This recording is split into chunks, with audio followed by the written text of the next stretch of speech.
El tema del mensaje, Jesús el Rey. Y es que Mateo era un judío que escribió a los judíos sobre un judío. Él se encargó de hacernos saber al pueblo de Israel quién fue Jesucristo. No fue un simple judío, no fue alguien que vivía en la comunidad, no fue alguien que simplemente fue puesto a muerte simplemente por capricho del pueblo, sino que en su escrito nos hace saber que efectivamente Jesucristo es Rey, que Jesucristo trajo un reino, que Jesucristo es el Señor que nos ha dado la oportunidad de entrar a su reino. Y bastantes veces hace el énfasis en este tema. De ahí que precisamente el mensaje es Jesús el Rey. Empezamos con el capítulo 1 de Mateo. ¿Por qué? Porque lo primero que vamos a estar viendo es el nacimiento y preparación de este Rey. Primer versículo en Mateo 1 dice: libro de la genealogía de Jesucristo, hijo de David, hijo de Abraham. Comprendemos que las escrituras nos hacen saber que todos somos descendientes de Abraham, pero también nos hacen saber que Jesucristo era hijo de David, como mencionábamos en la clase, de un linaje importante. David, el segundo rey de Israel, pero ciertamente el primer rey que fue bastante justo comparado al rey anterior. Jesucristo, las escrituras, y seguimos leyendo en ese libro de Mateo y vemos tantas personas que se mencionan y nos hace saber Jesucristo descendió de todos ellos, desde el lado materno, porque sabemos su descendencia desde el lado paterno es el Padre Celestial. ¿Por qué? Porque Jesucristo es deidad como Dios. Recordamos en ese primer capítulo también cómo se hace saber acerca de ese nacimiento, que todo aconteció para que se cumpliese lo dicho por el Señor, del Señor por medio del profeta Isaías, cuando hace saber: he aquí, una virgen concebirá y dará luz a un hijo, llamarás a su nombre Emmanuel. Un hermoso nombre que, para quien no conocía su significado, como muchos cuando escribieron esta carta, quería decir Dios con nosotros. Tenemos esa hermosa bendición de saber que ese Rey que Dios ha enviado estaba con nosotros y está con nosotros hoy en día. Estuvo en la carne con esa gente, con la gente de ese tiempo, mas está hoy en espíritu con nosotros, está en el cielo reinando. Y vemos cómo se hace este énfasis. Cuando pasamos al capítulo 2, empezamos leyendo cómo cuando Jesús nació en Belén de Judea, en días de un rey tan perverso como era Herodes, vinieron del oriente a Jerusalén unos magos. No dice la cantidad, no dice a qué se dedicaban, no dice si eran reyes o no. Simplemente se refiere a por ellos como magos, como personas que tenían sabiduría, personas que tenían conocimiento, y muchos de ellos incluso conocían acerca de los astros. Y cómo seguían a una estrella haciendo la pregunta: ¿dónde está el Rey de los judíos que ha nacido? Ciertamente al actual rey le iba a molestar eso. ¿Cómo me vas a decir eso? ¿Cómo decir que hay otro rey si yo soy el rey? Sin embargo, él supo cómo camuflar las cosas y les hizo saber y que, bueno, háganme saber sobre él. Pero sabemos que esto turbó no solamente a Herodes, sino que la escritura misma dice a toda Jerusalén. Se encargó de hacer saber a todo el pueblo la dificultad que había en ese lugar, porque esta gente no quería un nuevo rey. Pero Dios envió a Jesucristo. Y cuando llegamos al capítulo 3, vemos cómo ese niño iba creciendo. Y llegó los días en que, ya siendo adulto, vino Juan el Bautista predicando en el desierto de Judea y diciendo: arrepentidos porque el reino de los cielos se ha acercado. En la tarde hablaremos más sobre Juan, pero en particular en este momento lo que recordamos es: él era primo de Jesucristo. Y este hombre fue enviado, nació para una misión: llevar el evangelio, llevar ese mensaje de que vendría el rey, de que el rey estaba en camino. Ese rey que había nacido cerca de 30 años antes, ya estaba en camino para buscarles a ellos. Y es en ese mismo capítulo que incluso cuando Juan reconoce a Jesucristo, le hace pregunta: yo necesito ser bautizado de ti o por ti, y tú vienes a mí. Juan reconoce que el bautismo que él hace era preparatorio para el Cristo, pero una vez que el Cristo estaba presente, había un bautismo más importante, y él deseaba que él fuera el que se lo hiciera. Pero Jesucristo, en su humildad, nos hace saber: es necesario que cumplamos toda justicia. Jesucristo no tenía pecados y no necesitaba ser perdonado sus pecados, no necesitaba el bautismo, pero lo hizo como una enseñanza para hacernos saber que Él fue sumiso a la palabra y a la voluntad de Dios, y por eso cumplió con la justicia. Cuando llegamos al capítulo 4, nos encontramos con las tentaciones. Nos encontramos como el Espíritu lleva a Jesucristo al desierto y le deja ahí por 40 días y por 40 noches. Leemos cómo el diablo constantemente le tentaba: haz esto si eres hijo de Dios, haz esto si eres Dios, haz esto. Pero Jesucristo no le decía: bueno, yo pienso que tal vez podría hacerlo, o puede que sea malo. No, Jesucristo le decía: escrito está. Y citaba referencias a las Escrituras. Le hacía saber el conocimiento que tenían las Escrituras en su corazón para contrarrestar el ataque de Satanás. Es entonces cuando termina este periodo y empieza su ministerio. Empieza a salir por las calles, empieza a ir a llevar este mensaje porque ha superado esa prueba. Desde entonces comenzó Jesús a predicar y a decir lo mismo que Juan el Bautista venía preparando ese camino: arrepentíos, porque el reino de los cielos se ha acercado. El reino de los cielos está más cerca de lo que ustedes piensan. Es lo que hacía Jesucristo saber al pueblo de Israel. Un pueblo que clamaba por un rey, un pueblo que quería liberarse de las ataduras que tenían de sus enemigos. Ellos buscaban un rey guerrero, no un rey pacífico. Pero las Escrituras nos van haciendo saber poco a poco acerca de esto. Y ciertamente, cuando llegamos al capítulo 5, reconocemos algo hermoso. Capítulos 5, 6 y 7 es lo que conocemos como el Sermón de la Montaña. Es lo que podríamos decir es el discurso del rey. Y es que en este discurso nos da grandes enseñanzas de lo que conlleva seguirle a Él, de lo que conlleva ser obedientes a Dios. Recordamos los primeros 12 versículos, dicen: bienaventurados los, y da características de ciertas personas. Bienaventurados involucra felicidad, bendición. Les hacía saber: si ustedes que pasan por esto siguen en el camino correcto, hay una gran bendición después de ello. Constantemente leemos ese bienaventurados los en estos versículos. Y luego nos hace saber que somos la sal y la luz del mundo. Nos hace saber cómo la sal, si no tiene sabor, no sirve para nada. Cómo el que sigue a Dios no puede decir: ay, yo no voy a hacer nada. Ya, no tendríamos sabor. Tenemos que llevar esa sazón al mundo, hacerle saber al mundo el hermoso mensaje de Dios. La luz del mundo. Debemos iluminar y no buscar la oscuridad. Debemos buscar hacer lo que Dios quiere que hagamos, por encima de los caprichos que por nosotros quizás tengamos.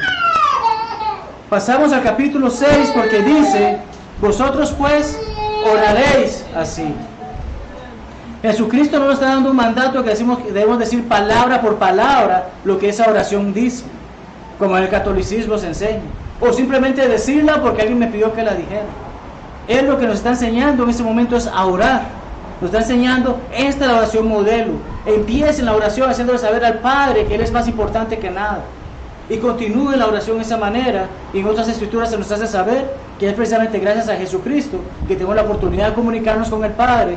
Y por eso que siempre que terminamos nuestras oraciones, agradecemos a través de Jesucristo por esa oportunidad. En ese mismo capítulo habla acerca de esos tesoros. Personas que constantemente están buscando cómo tener posesiones, cómo tener riquezas, cómo tener tantas cosas que no les van a llevar a nada, porque todas esas posesiones serán destruidas, se pudrirán, se llenarán de hollín o se las comerá la polilla. Mas nos dice que busquemos esos tesoros que están en el cielo, esos tesoros que no se van a perder, esos tesoros que son eternos. Eso nos hace saber Jesucristo en este hermoso discurso digno del Rey que es Él. En el versículo 33 nos afirma nuevamente que lo que debemos de buscar primeramente, el reino. No un reino terrenal, no ser príncipes en la tierra como algunos tienen la realeza, sino buscar primero el reino de Dios y su justicia, ese reino que está en el cielo, ese reino que Él ha establecido, ese reino que hoy es la iglesia del Señor. Porque como mencionamos en la clase, somos un linaje escogido, somos real sacerdocio, somos realeza. No nos sintamos mal de ser cristianos, más bien regocijémonos de saber Cristo nos ha hecho príncipes con Él. Busquemos ese reino primeramente. Capítulo 7, versículo 12, la conocemos. Parte de ese discurso nos habla de la regla de oro. Todas las cosas que queremos que los demás hagan por nosotros, hagámoslo nosotros por ellos. Yo quiero ser maltratado, bueno, entonces con gusto maltrato a cuantas personas quiera, pues estoy seguro que ninguno de nosotros nos gusta el maltrato, a ninguno de nosotros nos gusta estar tristes. Queremos felicidad, entonces demos felicidad a las demás personas. Queremos personas que nos ayuden en nuestras obras, busquemos cómo ayudar en las obras de otras personas. Esa es la regla de oro y es parte de este hermoso discurso del rey. Versículos 13 al 14 nos dice que hay dos caminos, hay dos puertas. ¿Puedo buscar la manera fácil de vivir esta vida y condenarme después? ¿O busco la manera que Dios me ha dicho saber? No va a ser fácil, pero lleva a un hermoso camino. Porque estrecha la puerta y angosto el camino que lleva a la vida. Saber que no tendré que preocuparme por la muerte, porque cuando muera, Dios me llevará a través de esa puerta a ser de la hermosa bendición de los pocos que la hallen.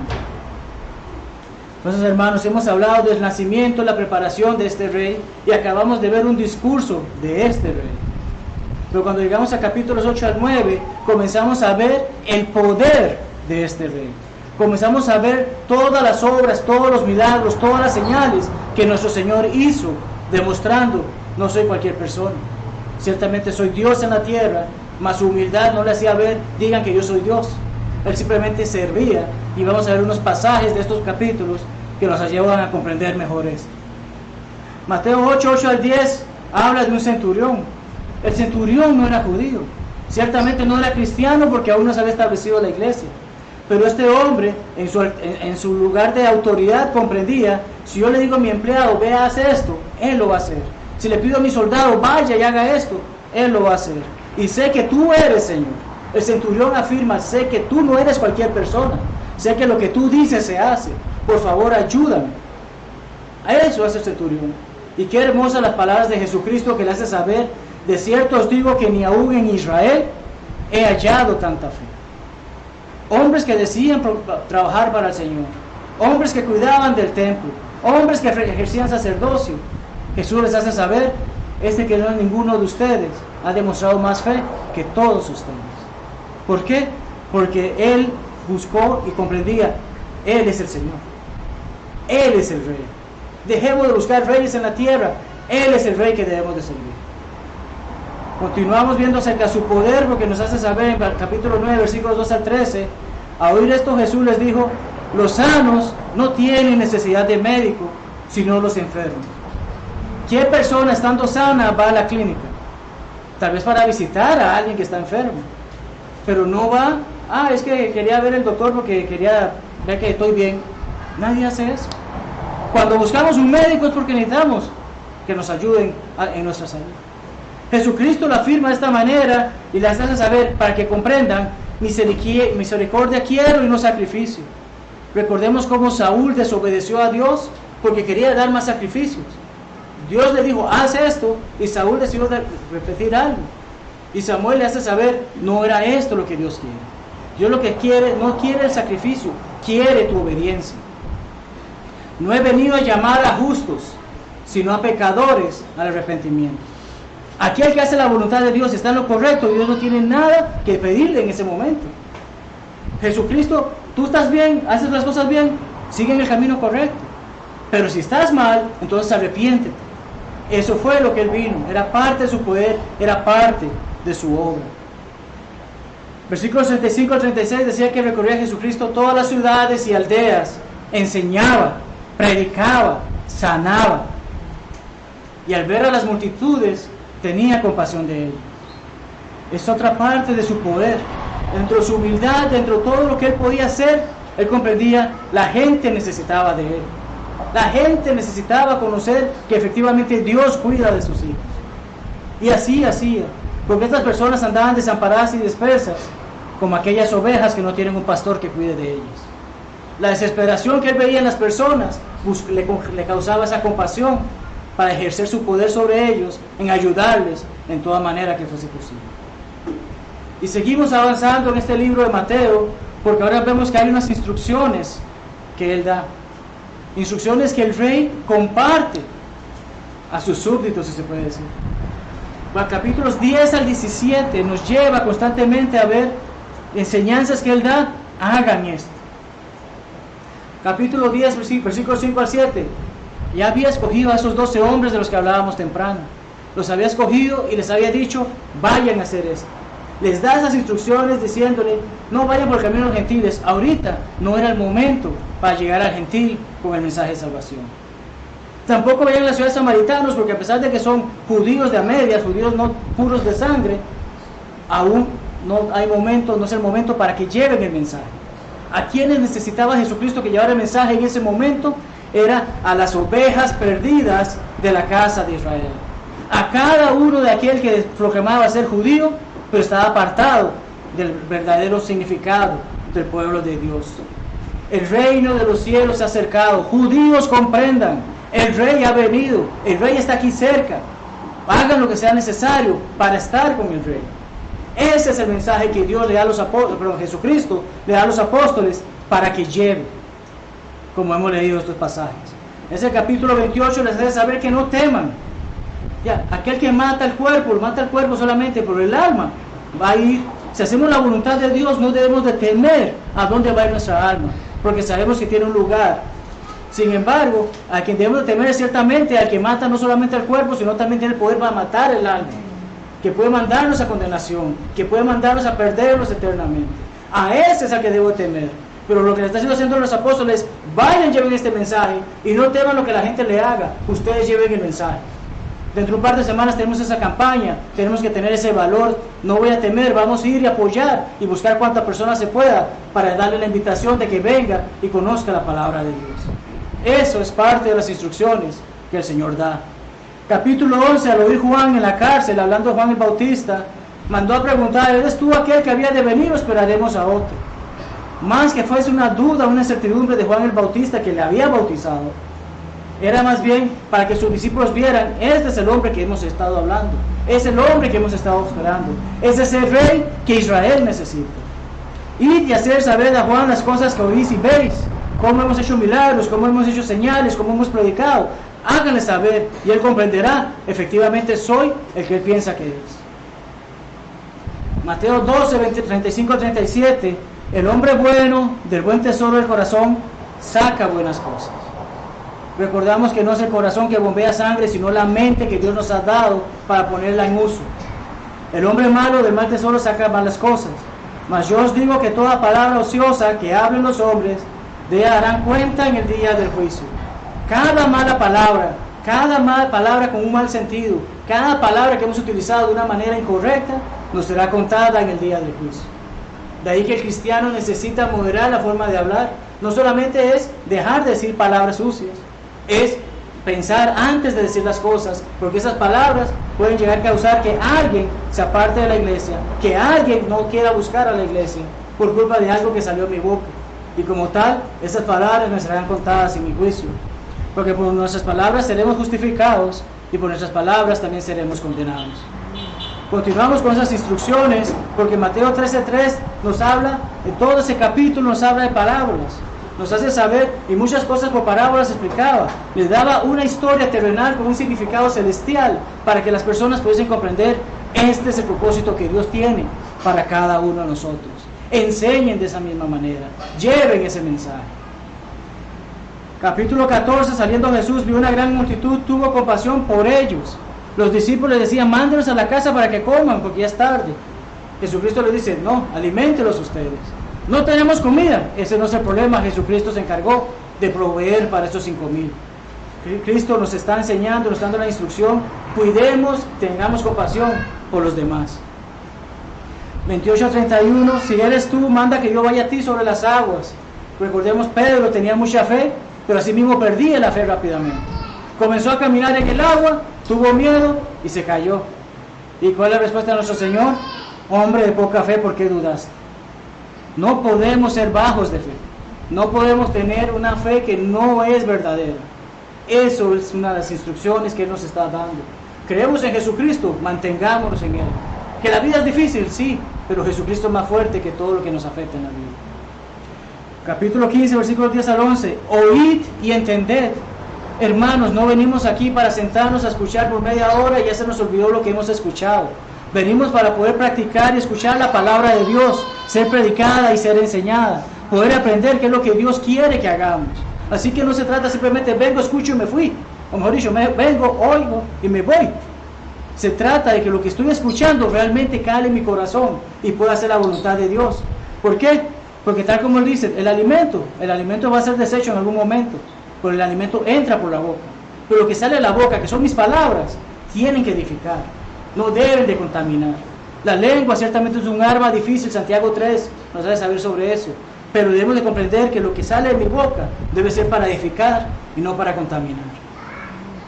Capítulo 16 dice, ¿quiénes dicen ustedes que yo soy? Fue Pedro el que se levantó y dijo, tú eres el Cristo, el Hijo del Dios viviente. Es Pedro el que hace esa confesión. Y tal como lo dice Jesucristo, le hace saber, fue mi Padre el que te dio esa revelación. Esa confesión que hizo Pedro es la que cada uno de nosotros debemos hacer cada día de nuestras vidas. ¿Por qué? Porque con esas palabras que Jesucristo dijo, en base a esa confesión, en base a esa roca, edificaré mi iglesia. No edificaré mis iglesias, no edificaré un grupo de demasiadas ramas que nadie sabe en qué cree. Edificaré una iglesia que es la mía, es lo que dice nuestro Señor. Capítulo 17, que era así el tema principal, o el texto principal de nuestra lección del día de hoy, nos habla acerca de la transfiguración.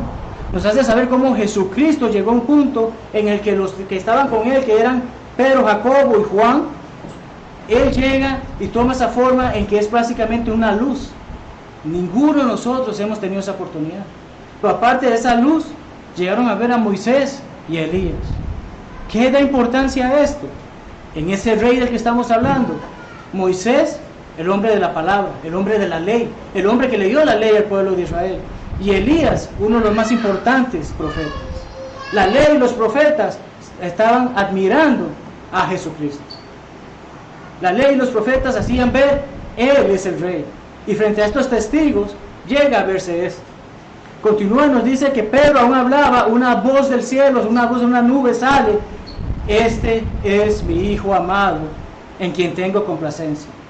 A Él oír. ¿Qué es lo que está haciéndonos saber Dios? Está Moisés, está la ley, es buena, ya se cumplió. Están los profetas, llevan un buen mensaje y han ayudado al pueblo de Israel, ya cumplieron su trabajo.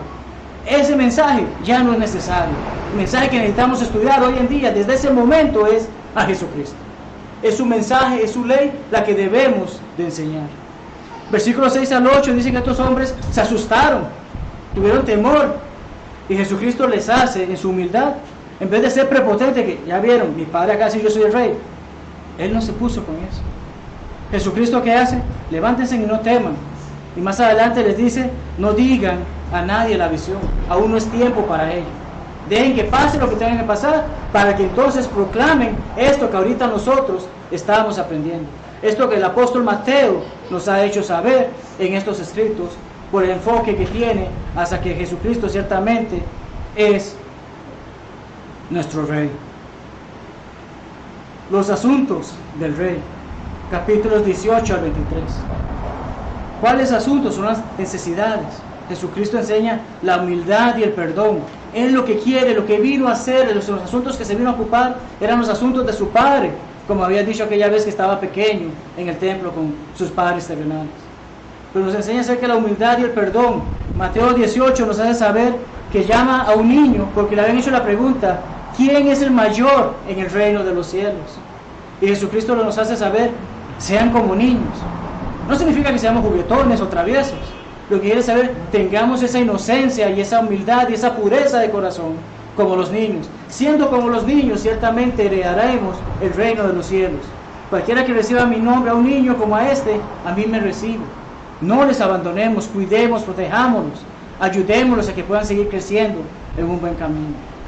En ese mismo capítulo nos hace saber que si tu hermano peca contra ti, ve y llámale la atención, ve y dile por qué has pecado contra mí. Y si tu hermano se arrepiente, bienvenido sea. Da más instrucciones sobre eso, pero especialmente sobre el perdón. Recordamos una línea más abajo, cómo él hace saber.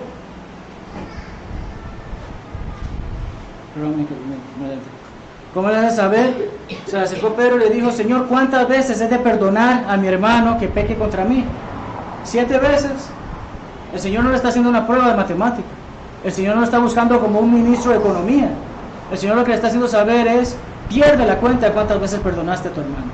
Pierde la cuenta de cuántas veces perdonaste a esa persona. 70 veces 7. Bueno, pero ese 70 veces 70 son 490. No conozco a nadie que ande de que Jessica me hizo la 489, la que sigue no más. Luis está en el 488, solamente 2 oportunidades más le voy a dar. Nadie hace eso.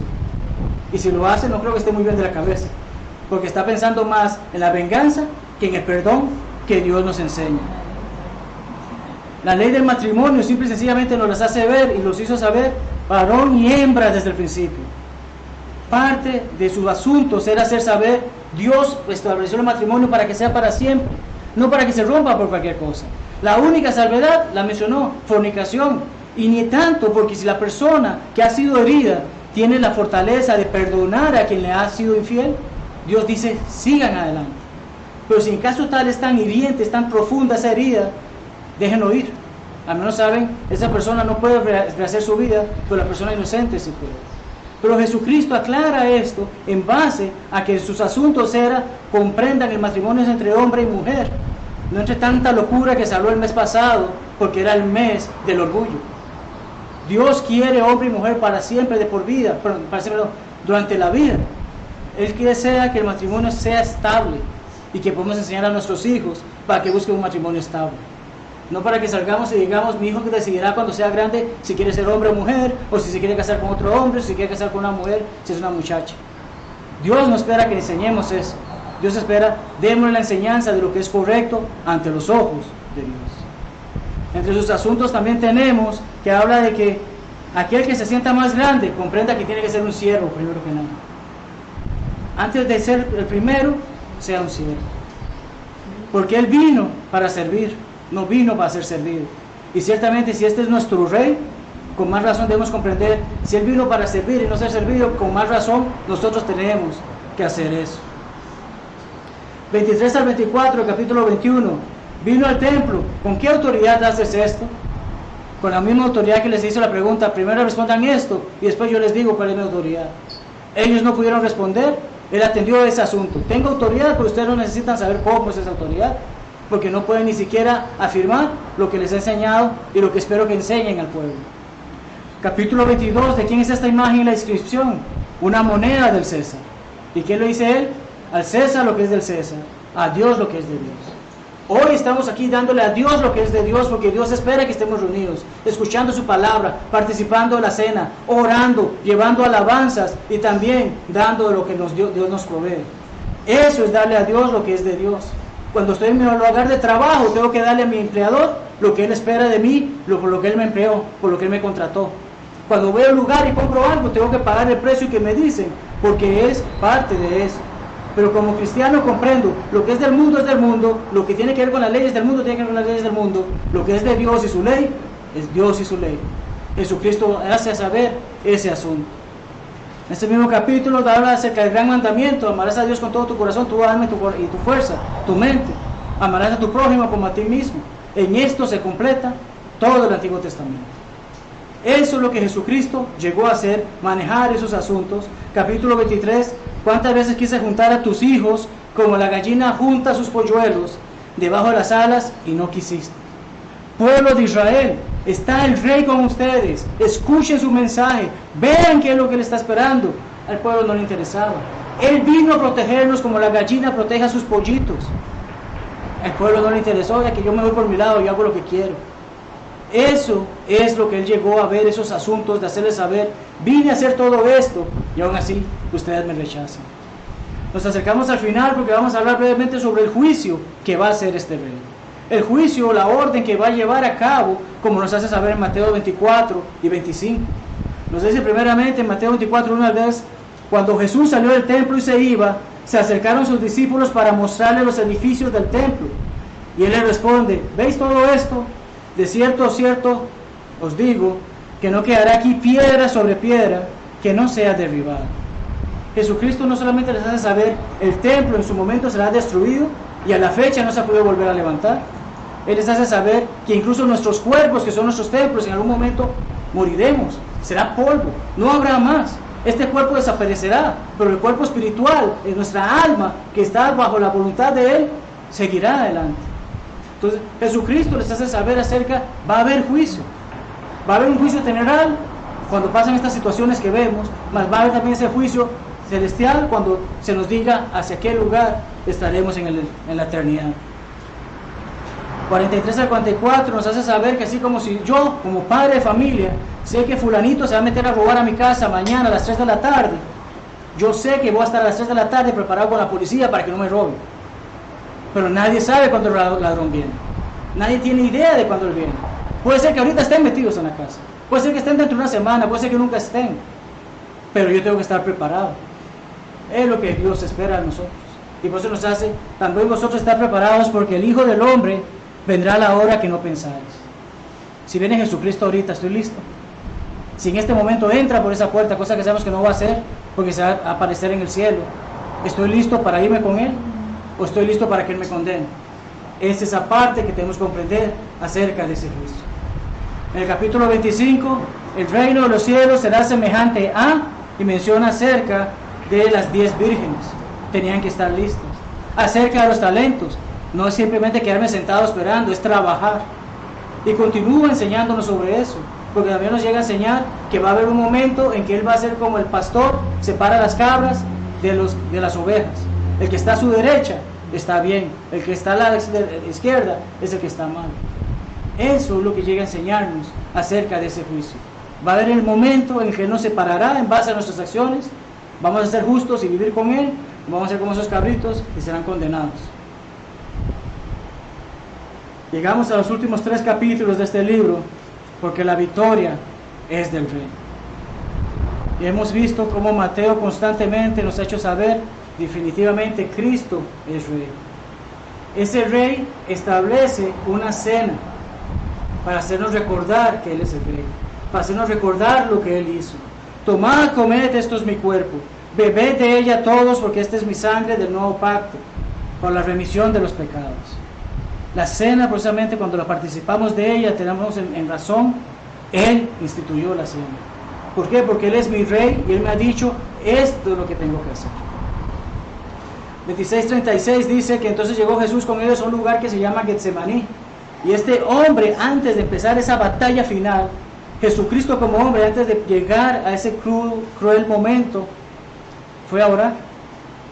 Nos está enseñando que incluso en los momentos más difíciles de nuestra vida, recordemos orar. Y en estos momentos también agradezcamos a Dios por todo lo que nos da. Y cuando estamos en buenos momentos, con más razón también hay que orar. Acordémonos no solamente cuando estamos en dificultad, sino también cuando estamos en lo que es correcto, cuando estamos en los buenos momentos. Ya, como dicen por ahí, vacas flacas, vacas gordas. En todo momento debemos recordar, orar y darle gracias a Dios y hacerle saber nuestras peticiones. Pues estaba en pie delante del gobernador, hablando de Pilato. ¿Eres tú el rey de los judíos? Él tenía toda la autoridad para decirlo, pero el que le dijo, eres tú el que lo ha dicho. Su humildad le hace saber, si tú crees que yo soy el rey de los judíos, bienvenido sea. Si no lo crees, necesitas aprender más. Pero vemos cómo Mateo continuamente nos hace saber, Jesucristo es el rey. En su cruz pusieron, este es Jesús, el rey de los judíos. No pusieron cualquier otro nombre. Lo hayan puesto de broma o no, el punto es, no solamente fue el rey de los judíos, es nuestro rey hoy en día, es nuestro rey eterno. Y es la parte que hemos de tener en consideración cada acción que tomamos en esta vida, cada palabra que decimos. Estoy actuando en base a lo que mi rey espera de mí. Mateo termina su libro con lo que conocemos como la Gran Comisión. Toda potestad me es dada en el cielo y en la tierra. Si eso no involucra a un rey, no sé qué involucrará, porque tiene toda autoridad sobre todo. No hay nada que pueda estar por debajo de él que no tenga que someterse a él. Toda potestad me es dada, por lo tanto vayan y hagan discípulos. Vayan y busquen personas que necesitan escuchar este mensaje. Y cuando lo escuchen y lo comprendan y entre en sus corazones, saben que deben de bautizarlos por la autoridad que el Padre, el Hijo y el Espíritu han dado. Pero no los dejen ahí. No se queden allí. Es un bebé ahora espiritualmente, por lo tanto, continúen enseñándoles las cosas, que guarden las cosas que yo les he enseñado. No es simplemente que entra el agua, salga el agua y ya listo, se cumplió la obra. No, Enséñenle lo que debe seguir haciendo para que se mantenga en la buena senda, para que se mantenga en el buen camino, porque Él estará con nosotros todos los días, incluso hasta el fin del mundo.